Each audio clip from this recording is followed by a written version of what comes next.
तुम केवल अपने कर्म पर भरोसा रखो, किस्मत पर नहीं। इस विशाल संसार में तुमको केवल कर्म करने की छूट है।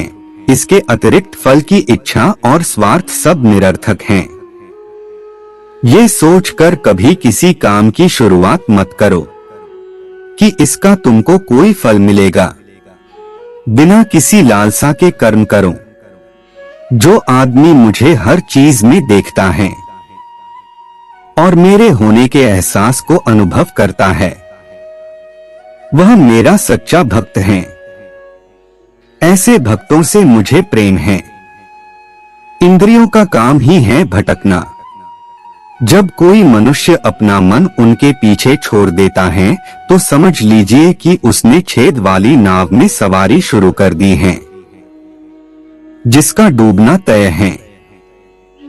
ऐसा कोई नहीं है जिसका सदियों से अस्तित्व है, और ना ही ऐसा कोई है जिसका सदियों बाद अस्तित्व रहेगा। यहाँ कुछ स्थायी नहीं है। वह सभी चमकदार वस्तुओं में प्रकाश के स्रोत के रूप में स्थित हैं। वह सभी प्रकार के अंधकार से परे और अव्यक्त हैं। वह ज्ञान का विषय है और वही ज्ञान का लक्ष्य है। वह सबके हृदय में विराजमान है। तुम उसी को देख पाते हो जो तुम हो, और तुम वही हो जो तुम देखते हो। मैं सभी के घरों में निवास करता हूँ। मेरी ऊर्जा सभी जगह समान रूप से वितरित है। जो मुझे पहचान लेता है उसको मैं भक्ति रस प्रदान करता रहता हूँ। मैं सर्वनाश कर सकता हूँ। मेरे रुकने की वजह मेरे भक्त हैं। जिस दिन मेरे सभी भक्त मर जाएंगे मैं सर्वनाश कर दूंगा। जो व्यक्ति अहंकार से मोहित होकर अपने कर्मों को अंजाम देता है, मैं उसके खिलाफ खड़ा होता हूँ। तुम हमेशा के लिए यहाँ रहने वाले नहीं हो। तुम्हारा जीवन बहुत सीमित है। जो मनुष्य यहाँ आता है वह अपनी क्षमता को तलाशने के लिए आगे बढ़ता है।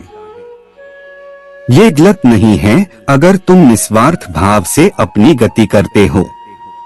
स्वभाव के द्वारा निर्धारित कर्तव्य का पालन करने से कोई पाप नहीं होता है। हम वास्तव में कभी दुनिया का सामना करते ही नहीं हैं।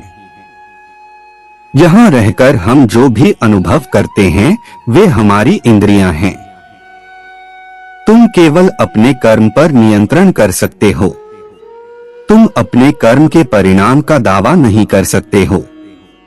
हारने का डर, असफलता का भय, कर्मों के साथ भावना जोड़ना सफलता की सबसे बड़ी बाधा है। ये विचार मन को अस्थिर कर आपकी क्षमता को लुटता है। स्वार्थ से जुड़े कर्म आपको दुनिया में कैद करते हैं। व्यक्तिगत लाभ के बारे में नहीं सोचे और निस्वार्थ भाव से काम करें। अपनी इच्छा शक्ति से खुद को नया आकार दो। अपने आप को कभी स्वेच्छा से नीचा मत होने दो। बुद्धिमानी तुम्हारी चेतना को एकीकृत करती है और कर्म के फल के प्रति आसक्ति को त्यागने में मदद करती है। दूसरों के सुख दुख पर कोई यदि इस प्रकार प्रतिक्रिया देता है जैसे वे उसके अपने हैं, तो उस व्यक्ति को सच्चा आध्यात्मिक मान सकते हैं। मैं हर समय से यहाँ पर था। ऐसा कोई समय नहीं है जब मैं यहाँ नहीं था। मैं समस्त भूत में भी विद्यमान था और समस्त भविष्य में मेरा विद्यमान रहेगा। दुनिया का सबसे बड़ा पापी अगर समर्पण के साथ मेरी सच्ची उपासना करे तो मैं उसको भी शुद्ध कर देता हूँ। वे लोग जो केवल कर्म के फल की इच्छा से प्रेरित होते हैं वे अक्सर दुखी रहते हैं।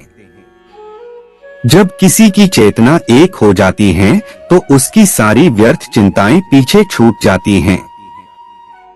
फिर उसको किसी वजह की चिंता नहीं होती है। चाहे चीजें अच्छी हो या बुरी, वह सदा एक सा रहता है। जो लोग अपनी आत्मा से भली भांति परिचित है वे इंद्रियों पर पूरी तरह से नियंत्रण रखते हैं। अपने भूत की घटनाओं पर चिंतित होना व्यर्थ है। तुम ना तो अपने भूत को बदल सकते हो, ना अपने भविष्य की कल्पना कर सकते हो। तुम केवल चिंतित हो सकते हो, जो पूरी तरह से अर्थहीन है।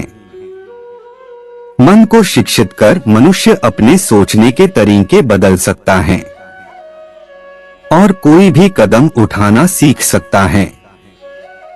यह योग का केंद्रित सिद्धांत है। संसार में जीवित रहने के लिए कर्म करते रहना चाहिए। अपने कर्तव्यों से दूर रहकर कर्म से बचने की कोशिश नहीं करनी चाहिए। जो सुना है उस पर विश्वास मत करो। कुछ लोग अपने विवेक से मुझे अपना बनाते हैं, तो कुछ लोग ज्ञान से, तो कुछ लोग कर्म से, तो कुछ योग से। तुम मुझे किस रूप में प्राप्त करना चाहते हो, ये पूरी तरह तुम्हारे ऊपर है। तुम मुझे जिस रूप में बुलाओगे मैं उस रूप में हाजिर हो जाऊंगा। तुम मेरे प्रति सदा चौकस रहो। मेरी उपासना करो, अपने हर एक काम के लिए मेरा स्मरण करो।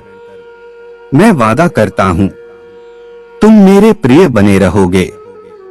जो मेरे प्रिय हैं उनको मौत का भय नहीं रहता है।